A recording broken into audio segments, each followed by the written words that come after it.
Welcome to another episode of 10xMarketer podcast. Today we have Heather Holmes with us, a mompreneur and founder of Publicity for Good, a purpose driven PR firm. She has been a publicist for 12 years now and is one of the authentic voice when it comes to PR for budding startups and big companies alike. Today, we'll discuss some of the important topics, such as how to get PR for your firm, how to build the narrative and story, and why is it such an important channel which is often overlooked by the founders. Hi, Heather. Welcome to the show. Why don't you quickly introduce yourself and then we'll get started? Sure. So I'm Heather, and I'm the founder of Publicity for Good, and we are a purpose-driven communications firm.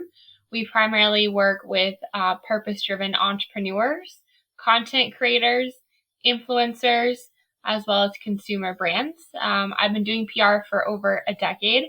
I started Publicity for Good over 8 years ago. We're now a full-time team of 30 and we had our first $1 million year, the year of the pandemic, where we scaled our business from an Airstream. I'll start with a direct question. How easy or difficult it is to get covered by the media? So I would say it's definitely hard in that a lot of times when I see founders pitch themselves to the media, it's really salesy. And when it comes to the media, they typically get 300 email pitches a day. So you really have to stand out with your copy and why you should be in the media. I find a lot of people will send out a pitch and then forget about it and not do it again. So really that consistency piece matters. It matters if you have the relationships because, hiring a publicist will speed up your process of getting in the media. And it really comes down to your pitch, why you matter, why it's relevant. This reminds me of a really amazing success story.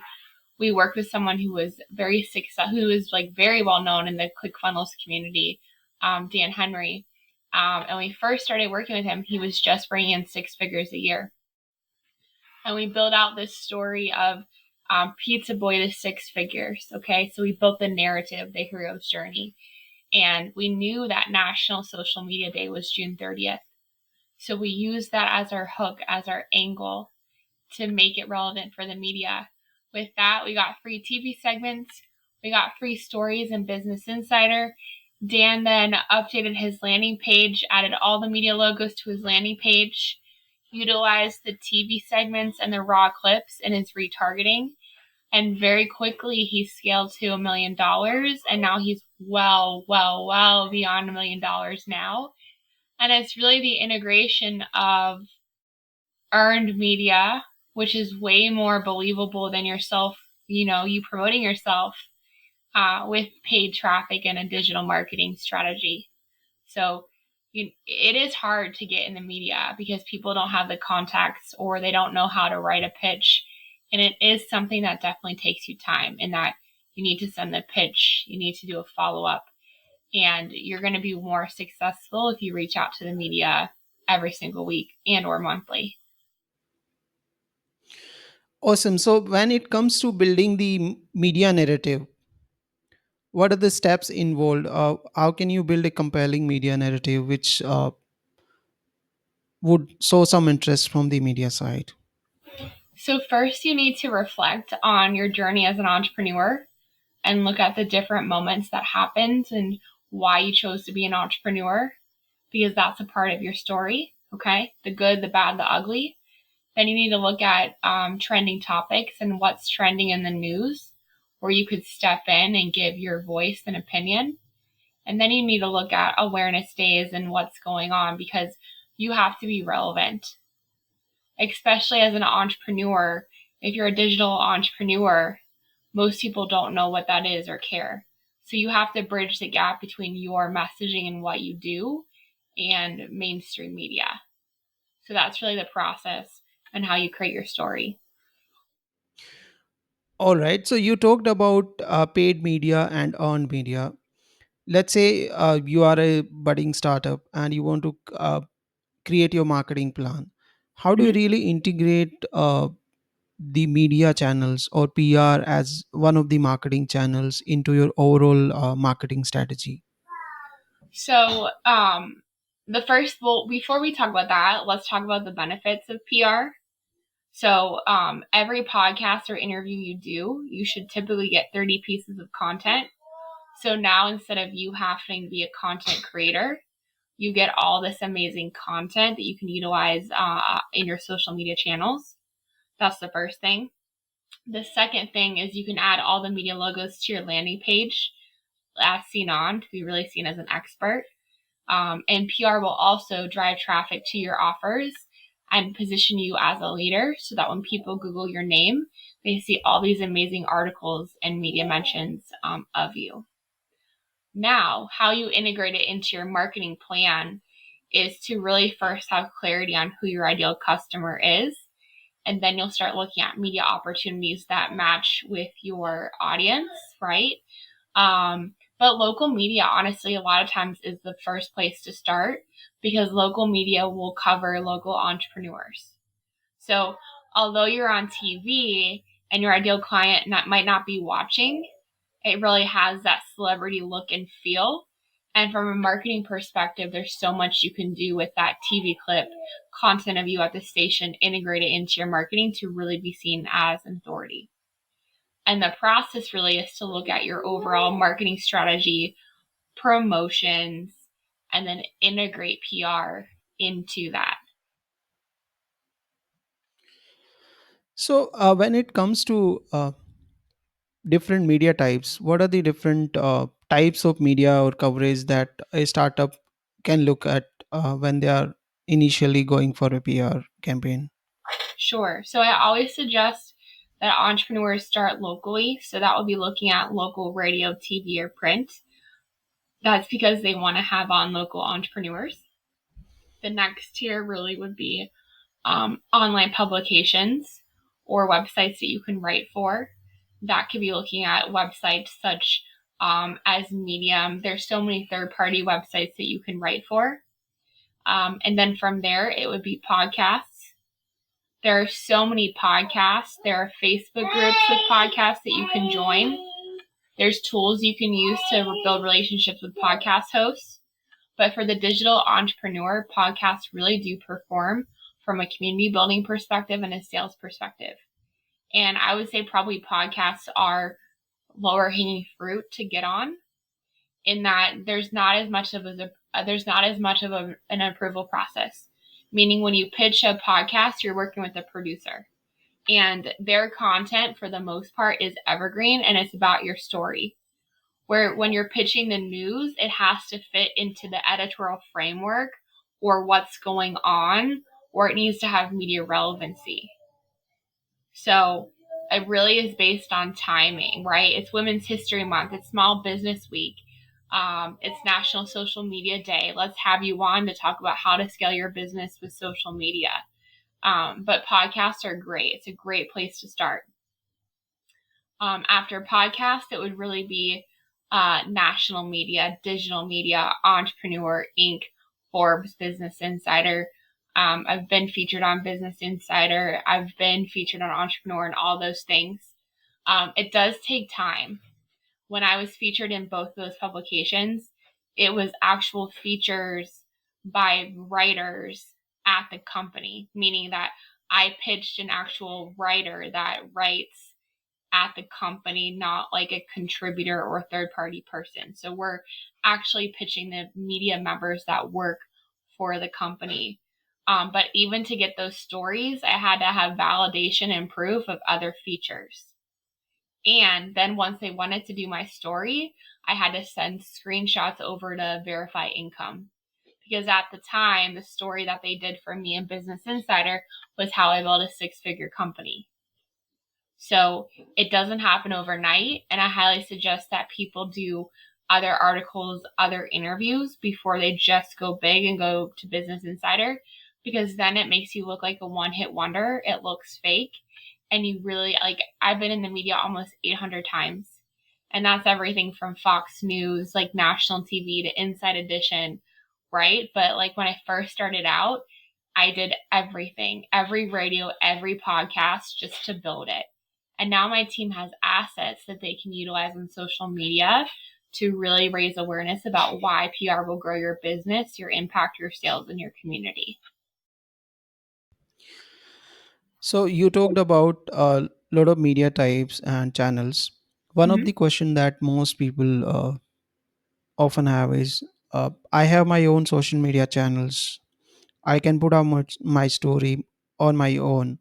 Then why put a lot of effort going behind the media channels and the PR companies to get my message out? Yeah, well, the first question I would say is, do you have millions of followers? And that you could go on your local TV show 3 minutes of your time and reach millions of people. The benefit of it is you are reaching new audiences, new customers, and now you're able to update your Instagram bio where you've been featured. So when I'm making a decision on a business coach, part of my decision making process is their testimonials, their case studies, and if they've been in the press. So it's going to help you grow your business, and it's going to help you reach new audiences, because we know there's a million people on Instagram and social media who are coaches or selling the same thing. It makes you stand out in a very saturated market. So what I understood so far is, like, one is the general media houses, which is covering almost everything.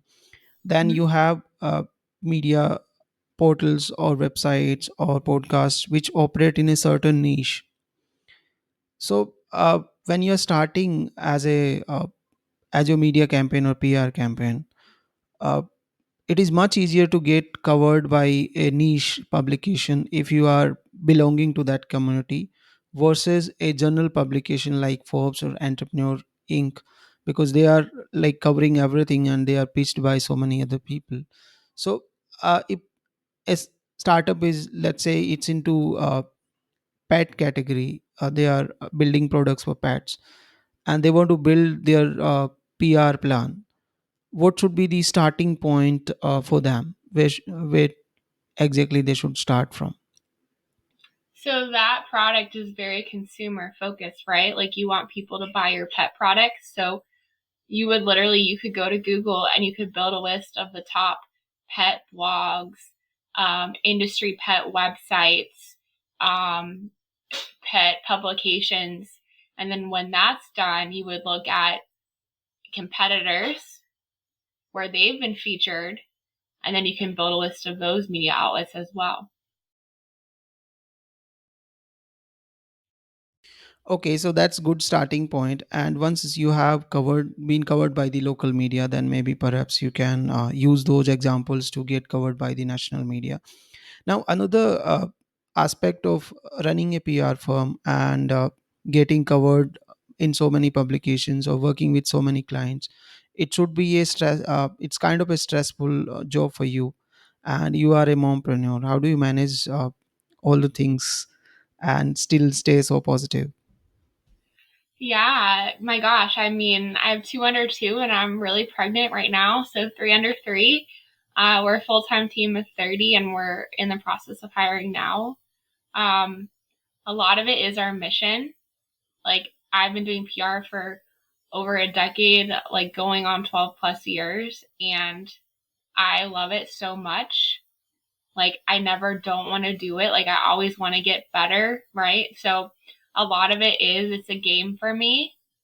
I want to figure out, well, why didn't that pitch convert? Like, what can we do better? What's going on in trends? Like, how much traffic can this article bring to a website? Like, you know, I think about it all the time. So part of it is the game, the challenge of just wanting to grow businesses and getting so much excitement for every little win for a client. That's probably the first thing. The second thing is really my team and my husband. He runs the business where I'm more on the sales, client delivery, and PR side. But I definitely could not do it without my team. And that we're definitely like we're in scaling mode, like scaling beyond. We also have a PR software with a service. So it's definitely my team. It's also the mission, and it's also being very clear on the vision and how we want to help our clients, the outcome for them, and then where we want to go. Awesome. So I think the next question is, if somebody is looking for a PR services, how should they approach you? What are the channels to connect with you? Yeah, so we have so many different ways to support brands and people. If someone wants a lot of publicity month over month, they want to scale their business, they dream of becoming a media darling. There's some people we work with that love being in the media and their dream is to be on TV every month, right? And especially for brands and businesses and coaches that have built a successful six-figure business, they could go to publicityforgood.com or they could find me on Instagram at Heather DeSantis. For people who are more on the startup side of their coaching business or marketing business, digital entrepreneur, we have a service with a software that we created called Signal Raptor, which is incredible, right? Like we're pitching our clients and that are in the program every single week, writing an article. You get the mastermind community, and that's 80% of the traditional PR cost. So when you hire a PR firm, it's definitely premium prices, and that could be anywhere from 5,000 a month to 10,000 a month.